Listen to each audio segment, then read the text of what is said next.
Welcome to my review of Darksiders 2 on the Nintendo Switch. Juan Romero here from SwitchWatch. Hope you're all having a fantastic week so far, and a massive warm welcome to all of our new subscribers that have joined us. Thank you so much. Now, like most of our games that we review, if I've played it on another console already and completed the game, then the reality is here, this review is to make sure that the performance is up to scratch on the Nintendo Switch and the port is worthy of your cash. If you're like me and you've played this before, then the question really is it worth another dip to buy this to revisit the adventure with the protagonist Death, or are you better off buying it on another console if you don't already own it? And if you do, is it worth just keeping that one? Now, for those of you that have never played Darksiders 2, I'm going to go into more detail after we've covered what's new and how this performs on the Switch. So let's start with what's new. The Deathinitive edition comes with 3 DLC packs, including the Abyss Forge, the Demon Lord Belial, and Argul's Tomb. There are new boss fights there, dungeons, and of course gear, and this DLC will extend the game beyond its initial 18 hours runtime to about 20 or so hours. Completionists expect to put in around 40 hours plus, and there are some very slight visual improvements here, but here's the rub. This one does not come with the performance and quality modes which graced the first part, and that's what I loved about the original Darksiders on the Nintendo Switch. Instead, this just has a gamma option. Well, there you go. Instead, here we get a game which is running at 30 frames per second, but let's talk about that right now in the visuals and performance section of this particular review. Now, I knew even though this is an older game, this might be a little bit harder to port to the Switch due to its more open world nature, and unfortunately this game lags, and it lags quite badly at times, to the point where it is really noticeable in larger open areas, especially when you're on your horse and moving throughout these areas quickly. It was also noticeable when fighting multiple enemies, so this game is suffering from quite a few frame dip issues, which is a real shame and something you really need to consider if you are looking to plump for this port.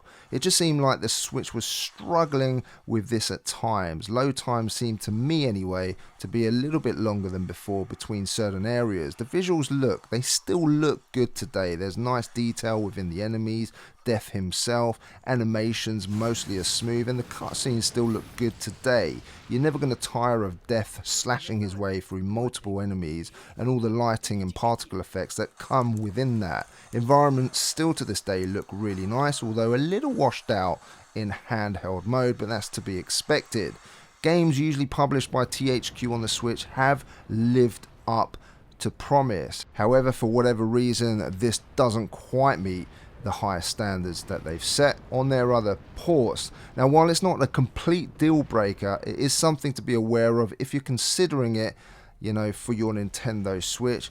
If portability is not that important to you and you're lucky enough to have another platform to play on, you may want to consider buying this game elsewhere. Let's move on to the story then. Darksiders 2 is probably not what you're going to be playing the game for its story. Nevertheless, there is a narrative here which ties in nicely with the first game, but you don't have to have played the first to enjoy this.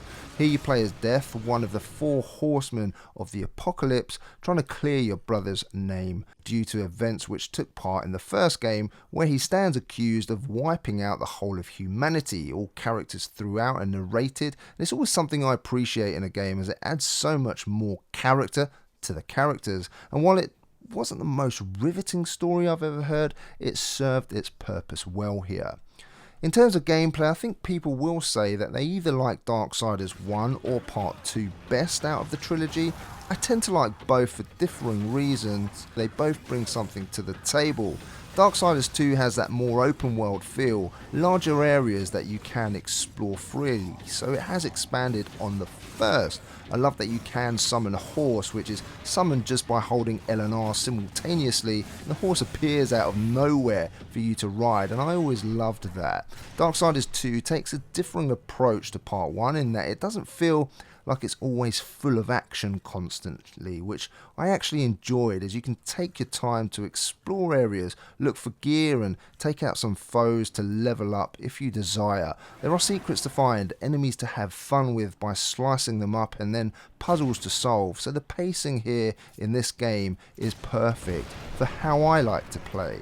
Then there are those platforming sections which, at the time I found to be pretty epic in scope, really imaginative, and still holds up so well today. You'll be running up walls to grab ledges, jumping over wooden beams and climbing all sorts of places trying to figure out where to go. A puzzle in itself at times. There are the dungeons here which are really interesting to figure out and remind me a lot of Tomb Raider games or Zelda, in which there are often puzzles to solve while enjoying a few fights and platforming sections in between, all combining to make for a very satisfactory smile upon your face when you finally figure it out. There are some frustrations, however, from time to time in the gameplay that I've found, and that's due mostly to the amount of controls you have to get used to with death, and at times you can often end up jumping to your own death, which is never nice of course, but practice makes perfect. The variety of fighting mechanics here are an absolute blast. A simple tap of R, for example, and you'll be dodging about like some sort of gymnast, and ZL allows you to focus the camera on a particular enemy, which is a must. It's all very innovative. You press Y for your primary weapon to slice and dice with your scythes, and R to dodge behind the enemy to unleash some awesome moves. You can also equip a secondary weapon to be assigned to X, and usually I like to have a heavier weapon for some variety, but also to take down some of those larger enemies which you're going to come across. But you can equip something else if you like. Bosses are fun to fight also. You're going to have a good time with this game.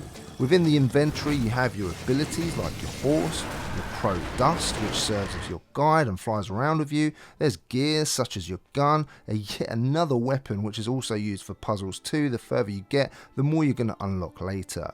You even have skill points which you can assign into a skill tree, and I always like to use in the necromancer abilities here, allowing me to raise some ghouls to fight alongside me, but you can go the harbinger route too, using teleport abilities to fight. Now there are a number of mainline quests, but also some side ones for you to take part in, and of course there is a handy mini-map. Everything's just nice and simple to use, it's never overly complex, which for the casual gamer is exactly what you want. For those more hardcore, there are also some differing difficulties that you can set for yourself. There's a bit of a grind at times, but I never found that it bored me. Darksiders 2 expands on the first and makes it even more fun to explore, kill foes, and of course solve those puzzles. Now in terms of audio, take a listen to the backing tracks here, which I've compiled, and for me, they've always been great in this game. Have a listen to this. And so Death rode forth into the icy vale to find the Keeper of Secrets.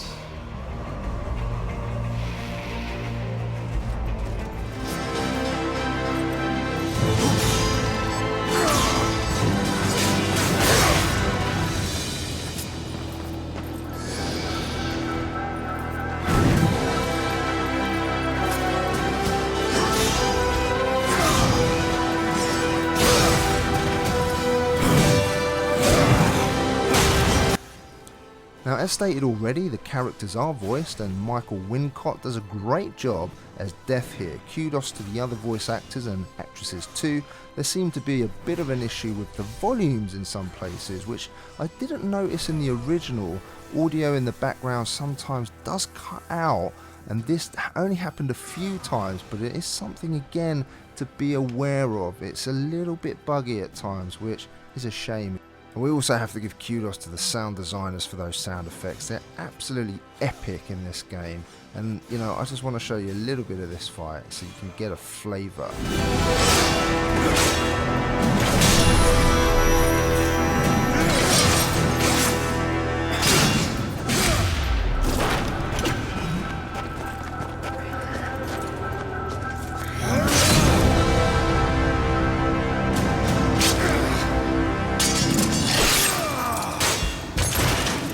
In terms of value, this one comes in a physical, which will always be my first choice, and if you've not watched one of Jordan's weekly series yet on physical releases, then check it out, as many of you are loving it so far. Put a link above so you can watch that. Anyways, back to the price. It's £26.99 in the UK for a physical edition. I'll put the link in the description for you below. And for the USA, it's $29.99. UK digital is $25.99.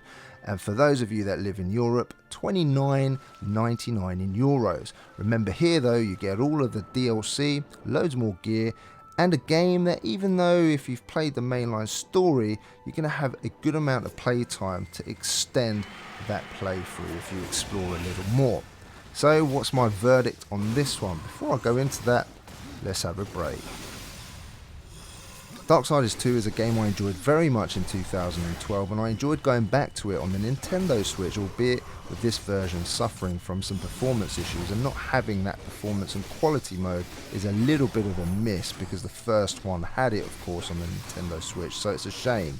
If you're not going to be bothered about some frame dips from time to time, then you get the same great adventure, which will not see you get bored until the credits roll. As it stands for me though, a 7.5 out of 10. I do hope there is a performance patch coming soon. Now if you enjoyed this review, hit that like button, tell us what you think below of this game, and better yet, if you're new here, then why not subscribe? We have 2 weekly series, one letting you know all of the physical games which are about to drop that week, and another letting you know about the best games on sale. In between all of that, of course, we have reviews, other features, so what are you waiting for? Hit that subscribe button and the bell notification so you know when our next video goes live. I'll place a couple of videos up above so you can check them out. My name is Juan Romero from SwitchWatch.